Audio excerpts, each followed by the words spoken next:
Gente, pónganle cuidado porque van a aprender mucho durante los próximos minutos. Va a ser un viaje rápido, pero intenso, por la historia de la manipulación y de los medios de comunicación.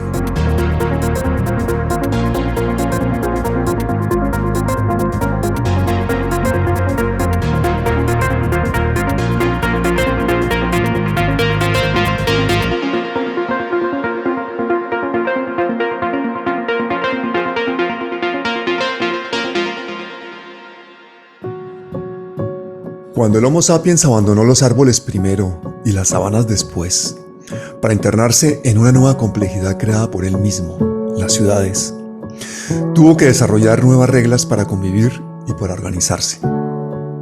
Algo similar está ocurriendo ahora. Los sapiens abandonan las ciudades tridimensionales para internarse en una naturaleza nueva con sus propias leyes. Lo que no ha cambiado es su vocación de poder cuando lo tiene y de justicia cuando no lo tiene. Las sociedades más primitivas necesitaron un mito unificador para funcionar. La lucha por administrar las narrativas fundacionales originó los medios de comunicación y la propaganda. Las religiones llevaron esos dos componentes a su maduración hace miles de años, con proselitismo para ganar seguidores o con castigos para quienes se salieran del dogma dominante.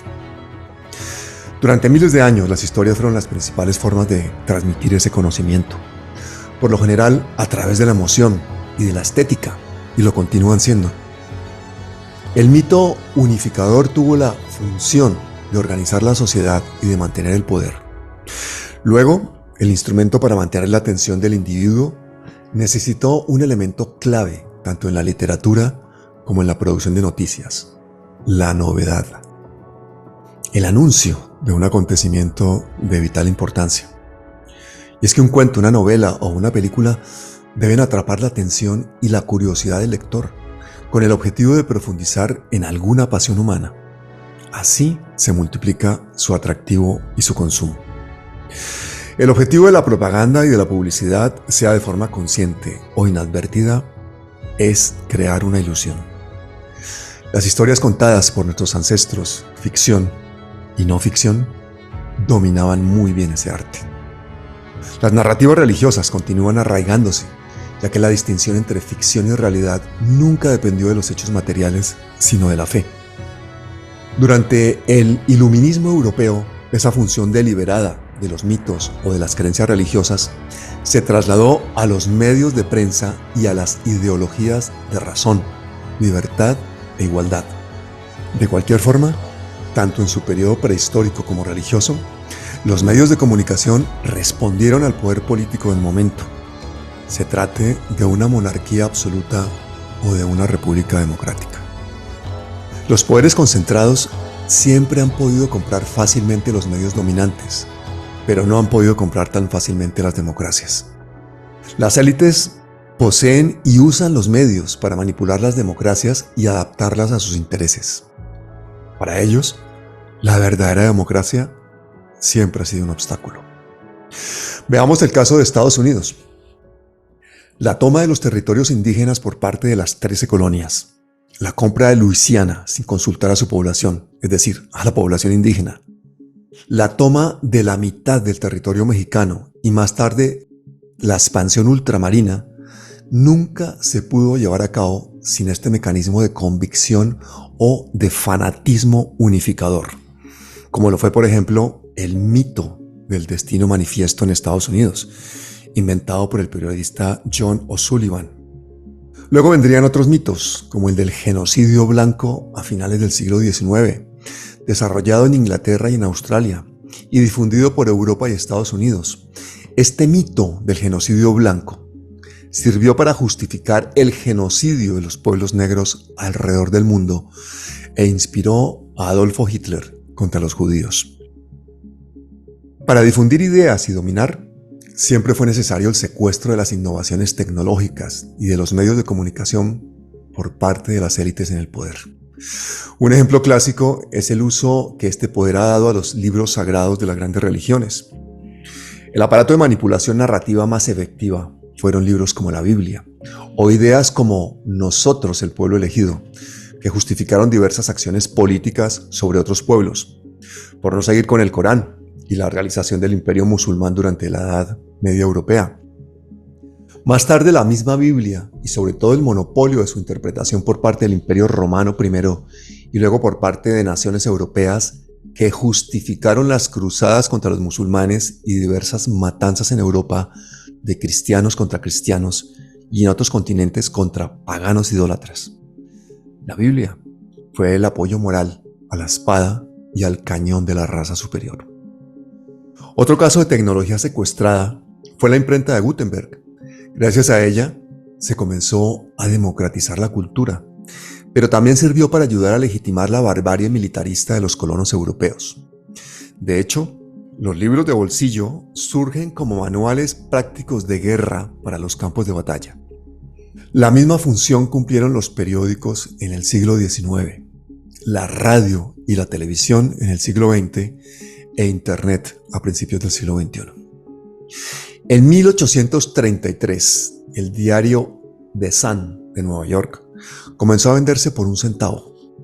A mediados del siglo XIX se perfeccionó la rotativa, lo que hizo posible la propagación ya no solo de noticias falsas, sino de mitos fundadores como el mito del destino manifiesto. La tormenta autocomplaciente de noticias falsas, pero patrióticas, en gran parte surgidas por el mismo gobierno, se convirtió en una adicción imposible de parar. Distintos periódicos comenzaron a acusar sin fundamento a los mexicanos de ofender el honor de Estados Unidos, con lo cual se llamó a todos los jóvenes para que se alistaran voluntarios para pelear a miles de kilómetros de las tabernas donde se emborrachaban con licor barato y donde entonaban canciones patrióticas. Una vez consumado el robo de más de la mitad del territorio mexicano mediante matanzas y violaciones, no faltó el artista promovido por la complicidad de la generación siguiente. Por ejemplo, la pintura más icónica del periodo fue El Progreso Americano, un cuadro llamado así del artista John Cast, pintado en 1873, donde se aprecia una mujer rubia y sexy. Las mujeres blancas nunca muestran los senos completamente como una india que huye, sino que los sugieren de forma delicada detrás de una túnica que nunca acaba de caer. Esta mujer flota en el aire en representación de la civilización. Delante suyo huyen las fieras, los indios y la oscuridad, mientras que detrás siguen la luz, la agricultura, el progreso tecnológico, por ejemplo, representado con el ferrocarril. En una mano carga un libro de escuela, mientras en la otra va desenrollando un cable telegráfico. Lo que no cuentan los medios gubernamentales es que la democracia en Norteamérica fue practicada desde siglos antes de que se fundaran los Estados Unidos. La practicaron los pueblos indígenas. Un detalle insignificante para los blancos anglosajones y para su mito fundador. Para entonces lo último era la invención del telégrafo. Samuel Morse había descubierto esta técnica de transmitir señales en 1838 y en 1844 había logrado transmitir el primer mensaje desde Washington a Baltimore. El mensaje decía: lo que Dios ha hecho. Para 1880 había más de 1 millón de kilómetros de cableado en todo el mundo. El hermano de Samuel Morse le escribió una carta profética que decía: tu invento, y lo digo por el poder que le dará al hombre para llevar a cabo sus planes, no es solo el mayor invento en esta época, sino el mayor invento de cualquier época. Veo que la superficie de la Tierra estará interconectada y cada cable será un navío que va a llevar diferentes mensajes a todo el mundo, el conocimiento de lo que está haciendo cada uno. Este invento es invalorable. Pronto Samuel Morse sería reconocido como el pacificador de su tiempo. En 1858, luego de concluir el cableado oceánico entre Washington y Londres, el presidente Charles McDonald reconfirmó el mismo optimismo, nunca desprovisto de mesianismo. Dijo: el telégrafo es una bendición del cielo, un vínculo de paz y amistad perpetuas entre naciones afines, un instrumento de la divina providencia para difundir la religión, la civilización, la libertad y la ley en todo el mundo. Para no defraudar las expectativas, Pronto el telégrafo se convirtió en una herramienta más de las nuevas guerras. Pero volviendo a la imprenta, su maduración ocurrió con la Guerra Hispano-Estadounidense de 1898, gracias a la invención de la prensa amarilla. 3 años antes, el 17 de febrero de 1895, desde el New York World Building, el edificio más alto de la ciudad, Joseph Pulitzer había lanzado a las calles 1 millón de ejemplares con el cómic de un personaje llamado Mickey Dugan. El niño, sin techo, descalzo y borracho y mal hablado, apareció vestido con una túnica amarilla que era la primera tira a todo color que se conocía en el mundo. Lo nuevo era que lo viejo aparecía representado en un medio masivo. Para entonces los niños mal hablados y borrachos no eran una rareza. Los niños se hacían hombres con whisky en sus casas y los hombres se hacían valientes con más whisky en las tabernas. Poco después, el chico embustero se mudará probablemente por dinero al New York Journal de William Randolph Hearst. Como prueba de la física cuántica, por algún tiempo el personaje continuó existiendo en ambos periódicos. Ambos diarios se dedicaron también a la política y a la futura guerra, y la competencia a muerte entre los dos obligó al sensacionalismo y a la fabricación de hechos que enardecían sentimientos primitivos como la ira y el patriotismo. El New York Press, que era un periódico más modesto de la ciudad, despectivamente bautizó el trabajo persuasivo de estos dos grandes diarios como periodismo amarillo. Cuando el ilustrador Frederick Bennington le solicitó a su jefe William Randolph Hearst que quería volver a su casa por falta de noticias, literalmente le escribió: "No hay ninguna guerra aquí". El magnate Hearst le ordenó quedarse y le dijo una de las frases más célebres de la bajeza humana. Le dijo: "Tú proporciona las imágenes y yo proporcionaré la guerra". Las fake news, los grandes negocios privados y las grandes guerras han estado siempre entrelazadas. El enemigo de Hearst era Pulitzer, el supuesto paradigma del periodismo ético. Hearst era el futuro impulsador de los medios pro-Hitler. Ambos eran hombres de negocios. Ambos sabían que nada vendía más que una guerra. Algo que algunos resumen como la desinformación y la exacerbación del patriotismo de tabernas. Para comienzos de 1898, el New York Journal había vendido la impresionante cantidad de 30,000 ejemplares diarios. Para cuando estalló la guerra contra España, en realidad no fue una guerra. El Journal vendía más de 1 millón y pudo reducir el precio del periódico a la mitad, para así tener más lectores en estratos más bajos. Entre las historias favoritas de la época, que luego se reproducirían por todos los diarios locales, estaban las que describían a los españoles como bárbaros criminales depravados dedicados a perseguir indefensas cubanas semidesnudas. Algo que el general Scott en la Guerra de México, la Guerra México-Estadounidense, atribuyó a los mismos estadounidenses casi medio siglo antes. Esta guerra no fue la primera guerra en la cual los medios justificaron los fines, pero fue la primera en la historia alentada por los medios en procura de aumentar las ventas. El despropósito alcanzó tal dimensión que otros periódicos menores, como el Sun de Minnesota, comenzaron a anunciarse como las últimas noticias confiables, como las no fake news. Cuando el teléfono sustituyó al telégrafo, como no podía ser de otra forma, se repitió la historia. En 1876, Alexander Graham Bell logró que el presidente Rutherford Hayes aceptara en la Casa Blanca el primer teléfono con el número 1, Código Nacional de Estados Unidos. La compañía de Bell se convirtió en la actual AT&T. El teléfono era una evolución de la radio de Marconi para transmitir la voz. Según Marconi, la radio iba a ser un heraldo de paz y de civilización para las naciones. Pero el mismo Marconi no dudó en vender su invento como instrumento de comunicación y de propaganda a los británicos para sus guerras coloniales y a los belgas para su brutal explotación capitalista del Congo, que solo bajo la supervisión del rey Leopoldo II dejó 10 millones de muertos. También se lo vendió a los rusos y a los japoneses para que se combatieran unos con otros. En 1906 se emitió el primer programa de radio en Estados Unidos y los discursos se redujeron de 1 hora a 10 minutos. El político estadounidense que mejor supo usar el nuevo medio fue Franklin Delano Roosevelt.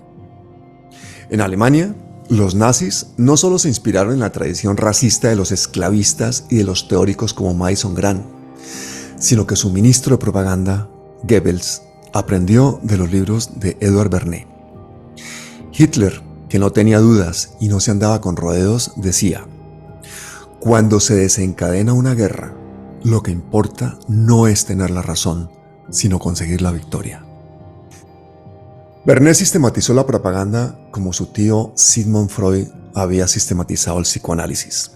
Sus teorías no solo inspiraron a los propagandistas nazis del Tercer Reich, sino que sirvieron para vender una de las mayores fake news del siglo XX: la idea de que el presidente democráticamente electo de Guatemala era comunista. Una mentira necesaria para proteger una de sus multinacionales más importantes, la United Fruit Company.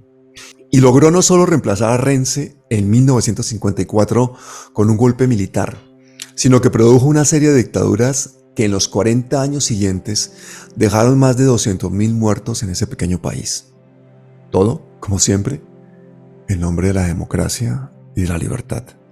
Más recientemente, durante la guerra de Ucrania, los medios y los gobiernos occidentales acusaron a los medios rusos de formar parte de la propaganda. La censura directa de los medios occidentales no es directa como en China o en Arabia Saudí. La justifican, al igual que los abusos de poder, con el argumento de ser defensores de la libertad. Pero la historia demuestra que los defensores de la autodenominada prensa libre defienden con frecuencia dictaduras cuando les conviene. Y hacen guerras mientras defienden libertad. Pero su libertad no es la de todos. Su libertad es la que les permite hacer lo que ellos quieren. Su mayor éxito es convencer al público, incluidos a los mismos explotados, de esa falsa lucha por la libertad. Eso fue exactamente lo que hicieron los esclavistas estadounidenses cuando inventaron la República de Texas en 1836 para restaurar la esclavitud en ese territorio mexicano donde la esclavitud era ilegal. Y luego continuaron expandiendo el sistema esclavista hacia el oeste, siempre bajo la narrativa de la libertad y la civilización y el progreso. Cuando los esclavistas hablaban de la libertad, se referían por supuesto a la libertad de su raza, un pequeño detalle que se perdió en la traducción de sus discursos a los libros de las escuelas primarias y secundarias, y también al cine y a los grandes medios dominantes.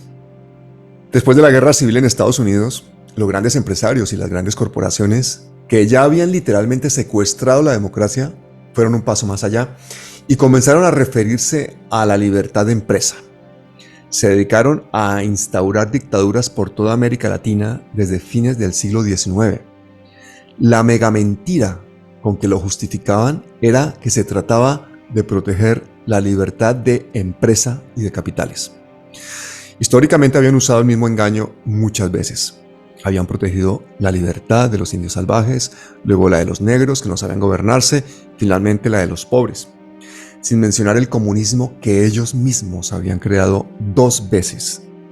Primero, como reacción popular, y luego como ilusión diseñada en las oficinas de la CIA en Virginia. La gran explosión de esta estrategia ocurrió con la independencia de las 13 colonias en Estados Unidos a finales del siglo XVIII, promovida por una élite de filósofos ilustrados que luchaban contra un monarca del otro lado del océano, pero a los cuales no les convenía poner en práctica sus propios ideales que hacían recitar a los niños en los colegios, como aquello de nosotros la gente, we the people, o eso de que todos los hombres son creados iguales. La obsesión de las élites por unificarse surge del terror a la fragmentación territorial, social y racial sobre la que se asentaba el discurso idealista de los padres fundadores. Parte central de toda propaganda es convencer a un grupo de personas de algo en lo que nunca creerían por sí mismas y hacer que se conviertan en defensores de esa idea. Por eso, la colonización del lenguaje y de la narrativa es esencial. Así Solo así se consiguen esclavos que defienden la esclavitud. Así fue como Franklin Delano Roosevelt ganó 4 elecciones presidenciales, gracias a su manejo de la radio. Luego, John F. Kennedy ganó la elección de 1960 a Nixon, gracias a su mejor manejo de la televisión. Obama, en el 2008, ganó por su manejo de Internet. Luego Trump, en el 2016, por su manejo y manipulación en las redes sociales. El nacimiento y el desarrollo de Internet no fue diferente al de todos los medios de comunicación que lo precedieron. Medios de comunicación militares, medios de deliberación y de opresión, secuestrados por los grandes poderes. Ya en nuestros días, durante la guerra de Ucrania, de la que algunos responsabilizamos a la OTAN por haber ocasionado una escalada bélica que condujo a la invasión rusa sin disculpar para nada a Putin de su acto criminal, pero fue una escalada bélica de la OTAN durante décadas. Pues muchos fuimos inmediatamente acusados de ser pro-Putin, aun cuando de forma explícita pues lo negamos. Diarios como Le Monde de París se hicieron eco de esa forma de censura moral, distrayendo el foco de las críticas sobre las causas reales. Casi por unanimidad, las grandes cadenas de los gobiernos occidentales como Deutsche Welle, BBC, las múltiples corporaciones privadas, solo presentaron un punto de vista, el de las víctimas ucranianos. Ese punto de vista se basó en un hecho moral e irrefutable, son víctimas inocentes, pero consistió, como toda pretendida objetividad, en una selección de la realidad para distorsionarla convenientemente. Las perspectivas contrarias a los intereses de la OTAN brillaron por su ausencia.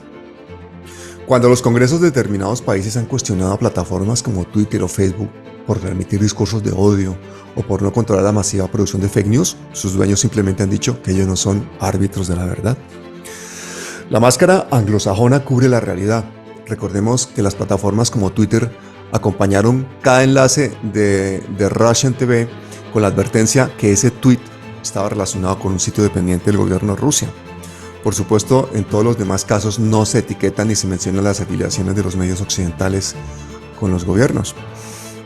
Grandes cadenas, creadoras de opinión, como Fox News o CNN, responsables de apoyar guerras masivas y ocultar crímenes de lesa humanidad, no son más independientes por ser privadas, sino todo lo contrario. Sus imperios no dependen de los electores, sino de los multimillonarios anunciantes y de los poderosos intereses de una microclase social. Sus noticias deberían ser precedidas por la advertencia: este medio está afiliado o responde a los intereses especiales de lobbies, corporaciones y transnacionales.